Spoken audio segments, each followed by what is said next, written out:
Before we start, remember this percentage, and that GST stands for Goods and Services Tax. So what is GST? GST is a tax that is paid by consumers on most goods and services. The tax is then passed on to the federal government by the business. For example, let's say you purchased an iPhone in Australia from the Apple Store. 10% of the price of the iPhone is actually GST. The iPhone's listed price is already inclusive of the 10% tax, and you can actually see the breakdown on the receipt. Apple then passed the GST onto the government. The funds are then distributed back to the states and territories, not equally, but adjusted to reflect demographic and economic differences. There are some items that are exempt from GST. Basic goods and necessities are not subject to GST, as governments typically want to make these as cheap as possible. Things like basic food, some education courses, some medical health and care services, some menstrual products, medicines, childcare services, religious services, and water.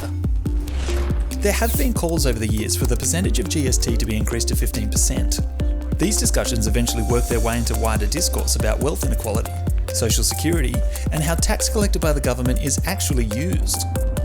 There have been suggestions to use the additional money from a higher GST rate to go towards supporting low-income households and additional funding for things like health and education. The 15% proposal, however, has also been met with criticisms, with the Australian Council of Social Service arguing that increase in the GST would disproportionately impact low-income earners and could cost up to 7% of one's disposable income.